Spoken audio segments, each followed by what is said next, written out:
Fala pessoal, espero que estejam bem.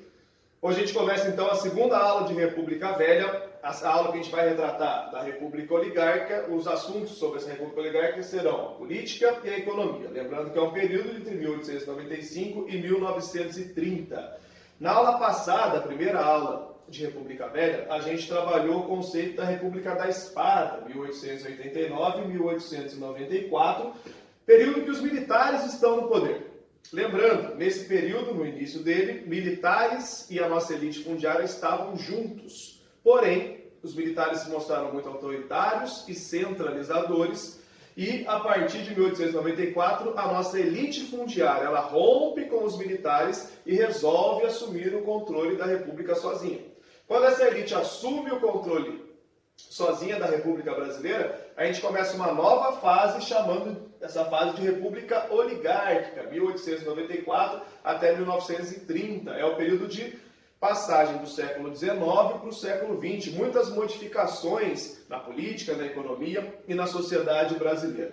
Primeira coisa que a gente tem que entender quando vai estudar um novo período, chamado agora de República Oligárquica, é entender o termo oligarquia, de onde vem isso. Como outros termos na história, na filosofia, na sociologia, na política, é um termo grego, unindo duas palavras, oligoi, que quer dizer poucos, e archen, que quer dizer governo. Então seria o governo de poucos. E que poucos são esses que comandam o governo? Uma elite. Então, quando a gente tem uma elite comandando a política de um país, a gente chama esse período de oligarquia. Para entender quem era essa elite que comanda o Brasil nesse momento, a gente tem que entender que Brasil era esse? E era um Brasil rural. Um Brasil onde a maioria da população vivia no campo, o centro econômico brasileiro também era o campo, através de seus grandes latifúndios. As cidades, na sua grande maioria, cidades pequenas, bem parecidas com as cidades pequenininhas que tem próxima da casa de vocês hoje, onde tem só uma igrejinha, uma praça, algumas ruas em voltas, algumas casas, alguns pontos de comércio. Mas o centro político, econômico e social estava no campo. Aqui uma foto de uma casa rural no começo do século XX. E aí, dentro desse contexto de Brasil rural, a economia girava em torno dos latifúndios. Então, a nossa elite naquele momento era formada pelos grandes latifundiários brasileiros. Esses latifundiários, comandando a economia aqui em São Paulo através do café, em Minas Gerais através da produção de leite, no Rio Grande do Sul através do charque, na Bahia através do cacau. As cidades brasileiras possuíam alguns fazendeiros, só que dentre esses fazendeiros, um deles se destacava. Era o fazendeiro mais rico, era o fazendeiro mais poderoso. E esse fazendeiro mais rico, mais poderoso, ele era chamado de coronel. Então a gente entende que a elite brasileira era formada por esses latifundiários chamados de coronéis. Esses coronéis, eles possuíam muitos poderes dentro da cidade. Primeiramente o poder econômico, porque os coronéis eram os homens mais ricos daquelas cidades. Também possuíam o poder social. O coronel era a autoridade, o coronel trazia a informação, o coronel era o cara letrado, então ele tinha uma representação muito grande perante aquela sociedade. Também o coronel era um grande líder militar da cidade. Ele era o chefe da chamada Guarda Nacional, que era uma espécie de polícia local da época, que tinha como função defender o coronel.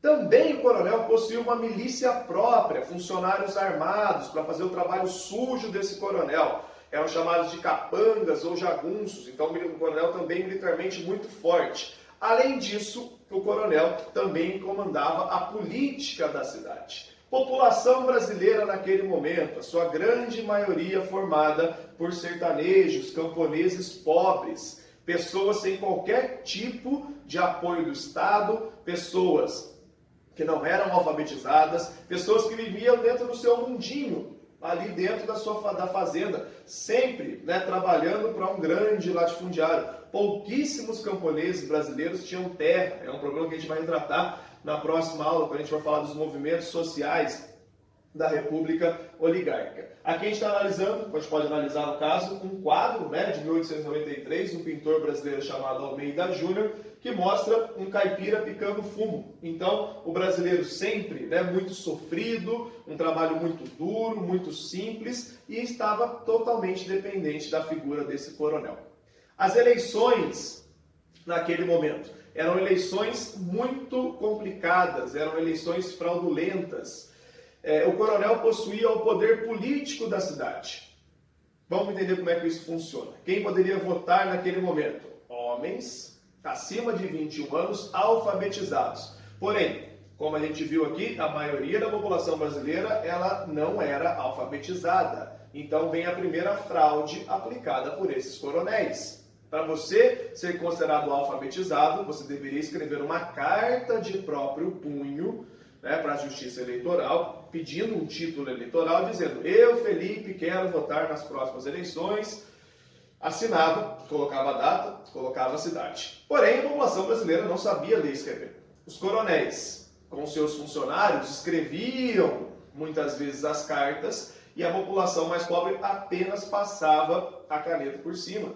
Então já tinha uma fraude de como essas pessoas conseguiriam os títulos. Em relação às eleições, as eleições não eram livres. Primeiro que o voto era aberto, todo mundo sabia em quem você votava. E os coronéis, através de uma prática que vai ficar conhecida como voto de cabresto, eles conseguiam forçar a população a votar nos seus candidatos. Apresentavam candidatos a vereador, a prefeito, a deputado federal, a deputado estadual, a senador, a governador e a presidente. Como que eles forçavam a população a votar nos seus candidatos? Primeiro, através da compra de votos. Por ser uma população muito carente e desinformada, essa população mais pobre ela aceitava cesta básica, aceitavam medicamentos, aceitavam empregos em troca do seu voto. Porém, quando as pessoas não aceitavam essa compra de votos, os coronéis partiam para a violência. Primeiro, uma violência psicológica. Na sala de eleições, da votação, estavam os candidatos, estavam os funcionários, os coronéis, os capangas, os jagunços, armados, já aquele terror psicológico, ou você vota no candidato do coronel, ou você vai apanhar lá para fora. E realmente as pessoas apanhavam quando não votavam nos candidatos coronéis. O medo, era algo muito presente nas eleições da época. E essas eleições vão ficar conhecidas como o voto de cabresto. Esse instrumento, utilizado em animais, como se os coronéis eles fossem puxando os eleitores para votar nos candidatos que eles bem entendem. Outras fraudes também eram aplicadas nesse momento. A gente tem o chamado voto fantasma. É um tipo de voto onde eram computados os votos de pessoas que já tinham morrido, sempre com os candidatos coronéis, e também pessoas que nunca tinham existido. As eleições eram carta marcada para o coronel ganhar. Além disso, os coronéis aplicavam também contagens erradas, eles ameaçavam outros candidatos para que eles deixassem as eleições, para que não concorressem. Então o coronel e os seus candidatos iam sempre vencer as eleições. Esse tipo de fraude é uma fraude municipal, chamada de coronelismo. Então os coronéis eles têm o poder de conseguir os votos para todos os cargos aqui no Brasil.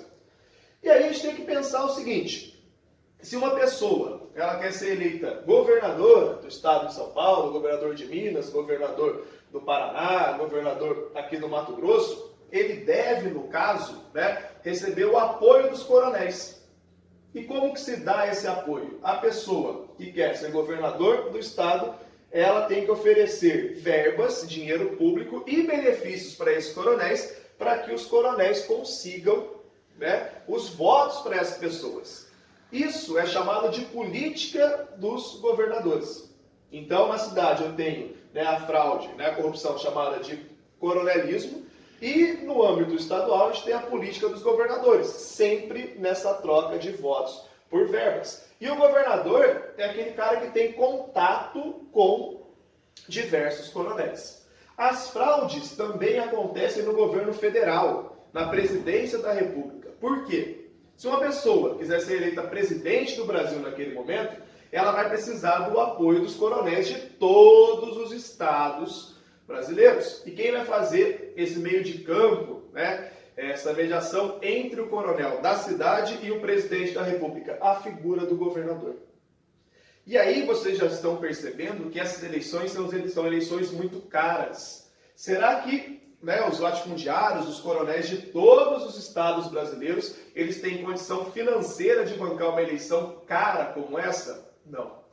Apenas 2 estados possuíam latifundiários coronéis com poder aquisitivo para bancar uma eleição cara como essa. Eram os representantes do estado de São Paulo e de Minas Gerais. E a gente pode pensar que uma batalha foi travada entre São Paulo e Minas Gerais para ver quem conseguia comandar a política federal naquele momento. Não aconteceu isso, aconteceu o contrário. São Paulo e Minas Gerais se uniam através de uma política de revezamento. Numa primeira eleição, um candidato apoiado por São Paulo era eleito através de todo o jogo de corrupção dos coronéis. Na próxima eleição, um candidato mineiro, uma espécie de gangorra, como a gente pode ver aqui, São Paulo representando os grandes produtores de café em cima, Minas representando os grandes produtores de leite embaixo. Na próxima eleição é o candidato de Minas que vai ser eleito e São Paulo espera um pouco. Isso dá origem a uma política federal que a gente chama de política do café com leite. Um revezamento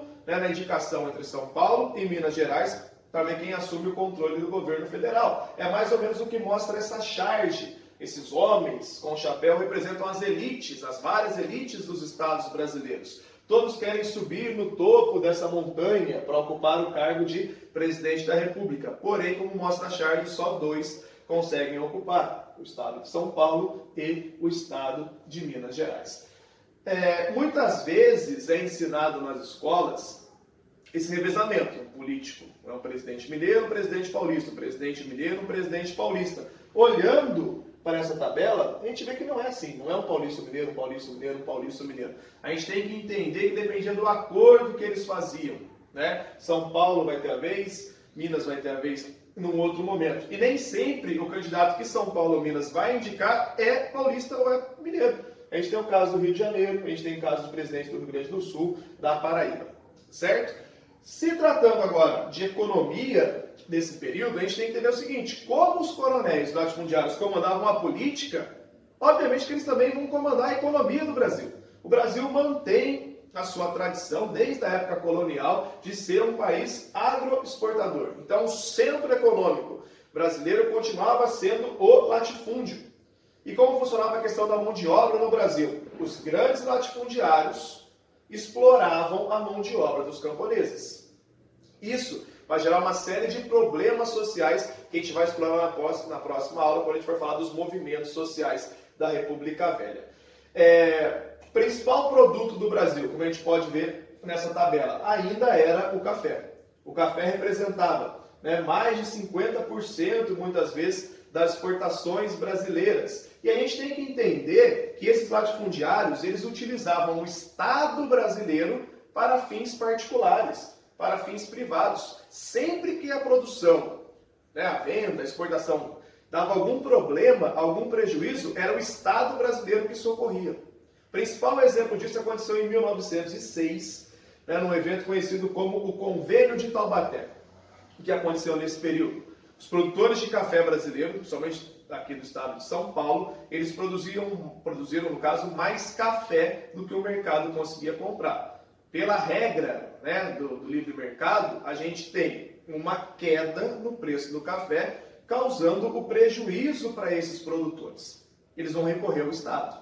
É feita uma grande reunião na cidade de Taubaté, no interior de São Paulo, uma das grandes produtoras de café daquele período, onde participam o presidente da República, o governador de Minas, o governador de São Paulo e os produtores de café. O que fica resolvido ali? O Estado vai socorrer. O governo compra a sobra do café, naturalmente o preço do café sobe e os produtores de café não têm tanto prejuízo. Porém, esse dinheiro foi tirado do Estado, foi tirado da União, como mostra a charge.